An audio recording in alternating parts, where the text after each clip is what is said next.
Joining me right now, former Arkansas Governor Mike Huckabee. Governor, always good to see you. This is what bothers me about this state we're in. And again, I point out that the president didn't do himself any favors by misspeaking over there, but nonetheless, the left is running with it in a way that I think is unhealthy. Your thoughts, sir? I think it's more than unhealthy. It's ultimately dangerous to the point of death to the republic if you have a legislative body that even for a moment thinks that it has the power to subpoena a translator. I mean, what's next? Get the wait staff who served them lunch to find out if they cleaned their plates, how much iced tea they had? Trish, it's getting out of hand.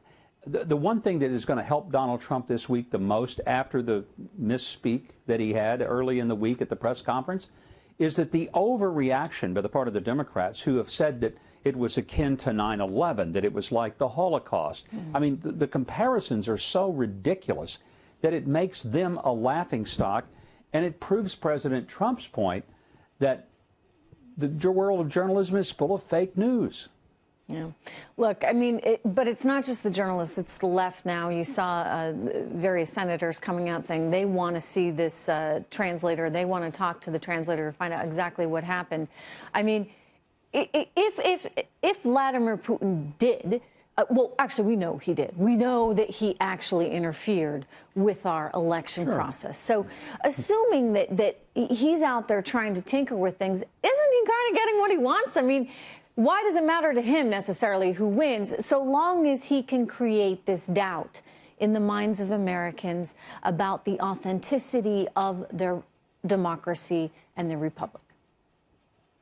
Of course he does. And one of the things that I find most ironic, and it has to have Putin laughing all over the room, is that the very Democrats who want to subpoena a translator and get a translator to cough up things that he or she may have heard, these are the same Democrats that don't want our own taxpayer-funded Justice Department officials to give the information and the documents that would give us a very important transparency as to the trail of where did this Russia investigation start? Why did it start? Upon what evidence? And I agree with what you said earlier. Mueller's got to bring this thing to the finish line. He does. He's got to come to a stop sign immediately. This is out of hand. The one thing I will tell you, look at how effective. Well, you know, what I say is, though, look how effective Donald Trump is able to be in spite of the distractions. Most people under this relentless attack would be curled up in a fetal position, unable to function. And I got to give him credit. He just rubs it right off and keeps going. It's a remarkable resiliency on the part of the president. Yeah, no, that is indeed impressive. But I do think that the longer it goes on, the more it serves the interests of whoever is trying to mess with us, shall we say, Governor. In other words, we are now at such a disjointed, partisan challenge that we can't get beyond that. So there are things that should be done that aren't getting done, frankly, in Washington. And I blame Congress for this, and I blame a lot of folks on the left for this. But it's the reality of the situation now. So realistically speaking, any sense of when Mueller's going to wrap this up? It's very hard to understand why it's taken him so long, why he hasn't released more information.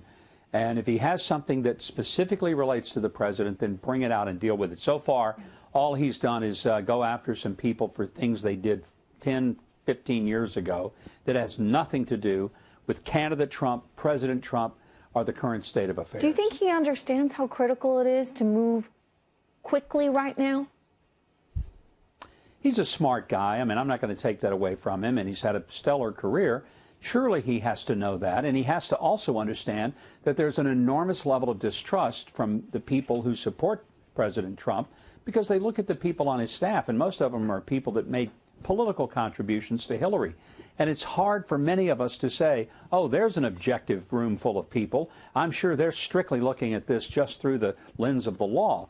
So he's got a lot of things stacked against him in terms of the credibility of the investigation. He needs to put up or shut up and do it quickly.